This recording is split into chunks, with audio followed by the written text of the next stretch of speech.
Assalamualaikum warahmatullahi wabarakatuh.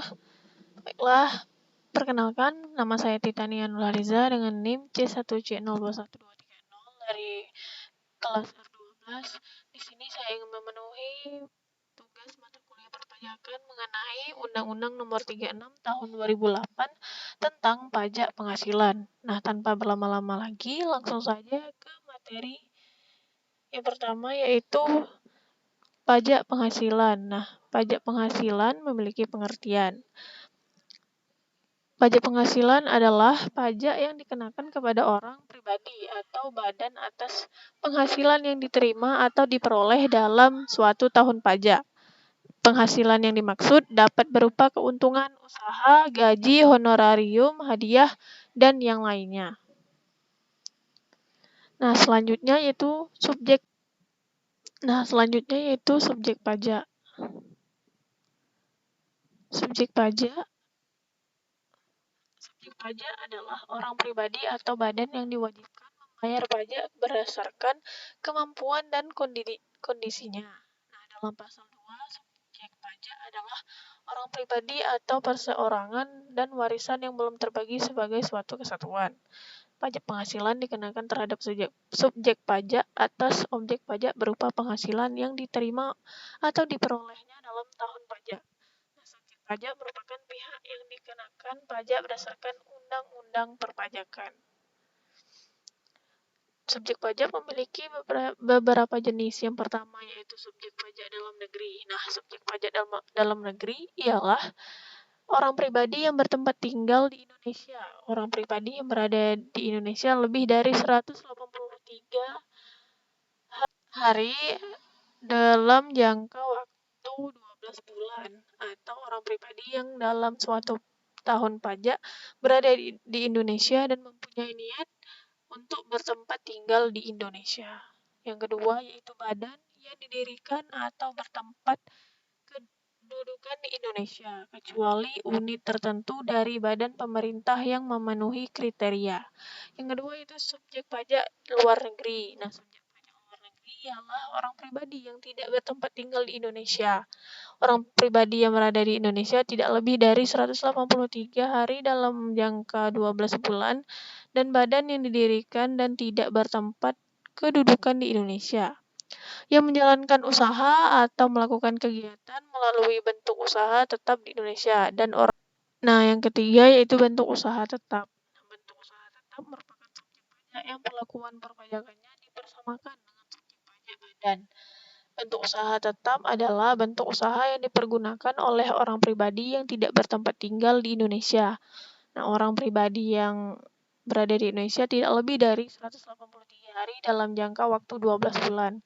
Dan badan tidak didirikan dan tidak bertempat kedudukan di Indonesia untuk menjalankan usaha atau melakukan kegiatan di Indonesia, yang dapat berupa tempat kedudukan manajemen, cabang perusahaan, kantor perwakilan, gedung kantor, pabrik, bengkel, gudang, ruangan untuk promosi dan penjualan, pertambahan dan penggalian sumber alam, serta wilayah kerja, pertambangan minyak dan gas bumi. Nah, mulai dan berakhirnya kewajiban pajak subjektif. Subjek pajak terdiri dari beberapa subjek. Di antaranya yang pertama yaitu orang pribadi. Nah, kewajiban pajak subjektif orang pribadi yang bertempat tinggal di Indonesia dimulai pada saat ia dilahirkan di Indonesia.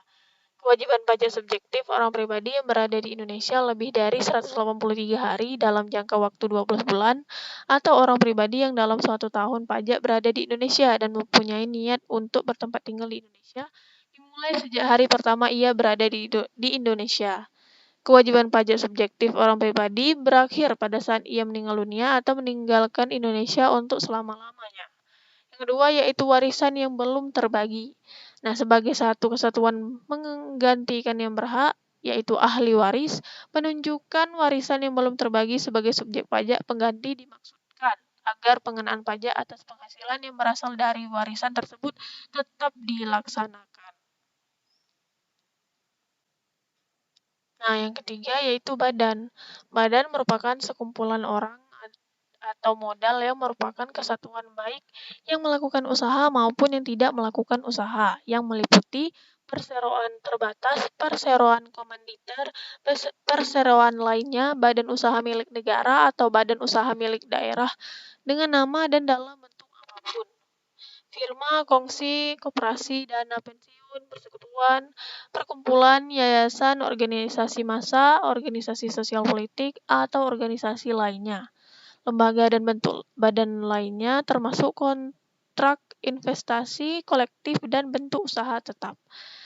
Yang terakhir itu bentuk usaha tetap atau BUT. Nah, kewajiban pajak subjektif dari subjek pajak luar negeri yang menjalankan usaha atau melakukan kegiatan melalui bentuk usaha tetap di Indonesia dimulai pada saat bentuk usaha tetap tersebut berada di Indonesia dan berakhir pada saat bentuk usaha tetap tersebut tidak berada lagi di Indonesia. Nah, sedangkan subjek pajak luar negeri yang memperoleh atau menerima penghasilan dari Indonesia tidak melalui bentuk usaha tetap, kewajiban pajak subjektifnya dimulai sejak adanya hubungan ekonomis dengan Indonesia dan berakhir pada saat tidak ada lagi hubungan ekonomis dengan Indonesia. Yang dimaksud adanya hubungan ekonomis dengan Indonesia adalah subjek pajak tersebut menerima atau memperoleh penghasilan dari Indonesia. Nah, yang tidak termasuk subjek pajak sebagaimana dimaksud dalam pasal 2 yaitu kantor perwakilan negara asing, pejabat-pejabat perwakilan diplomatik dan konsulat atau pejabat-pejabat lain dari negara asing dan orang-orang yang diperbantukan kepada mereka yang bekerja pada dan bertempat tinggal bersama-sama mereka dengan syarat bukan warga negara Indonesia dan di Indonesia tidak menerima atau memperoleh penghasilan di luar jabatan atau pekerjaannya tersebut, serta negara bersangkutan memberikan perlakuan timbal balik.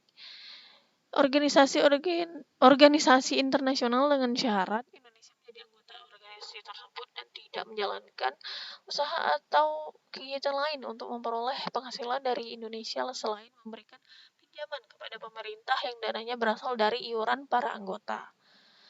Dan pejabat-pejabat perwakilan organisasi internasional sebagaimana dimaksud pada bagian C dengan syarat bukan warga negara Indonesia dan tidak menjalankan usaha, kegiatan atau pekerjaan lain untuk memperoleh penghasilan dari Indonesia.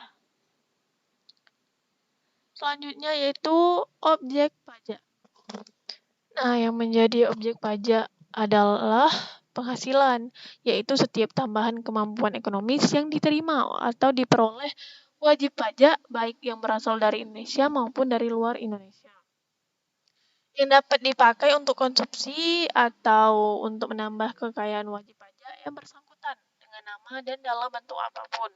Nah, termasuk penggantian atau imbalan berkenaan dengan pekerjaan atau jasa yang diterima atau diperoleh termasuk gaji, upah, tunjangan honorarium, komisi, bonus, gratifikasi, uang pensiun, atau imbalan dalam bentuk lainnya, kecuali ditentukan lain dalam undang-undang ini. Selanjutnya hadiah dari undian atau pekerjaan kegiatan dan penghargaan.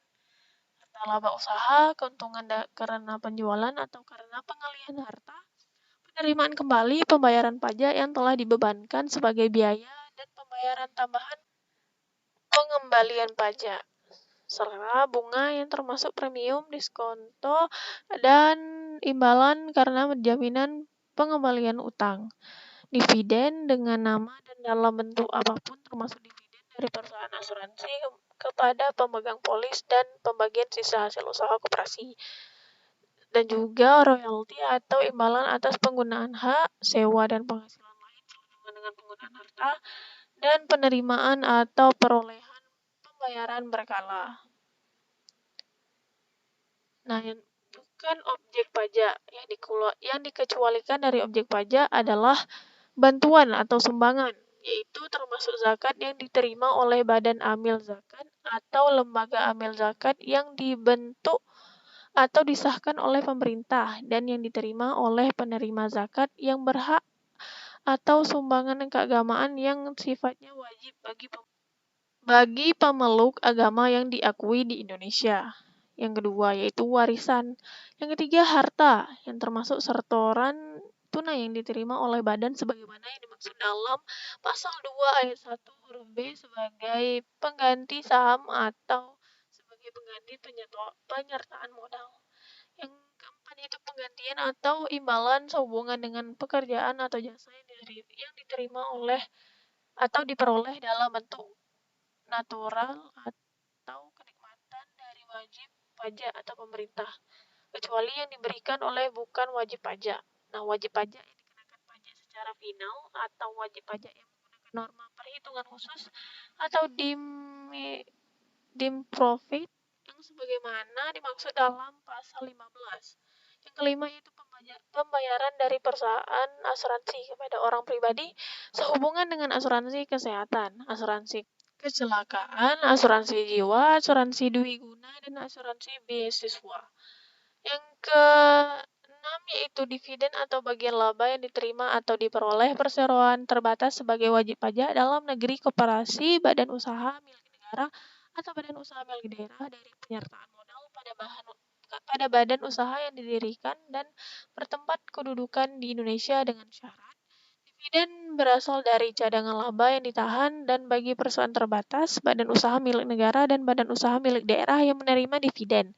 Nah, kepemilikan saham pada badan yang memberikan dividen paling rendah 25% dari jumlah modal yang disetor.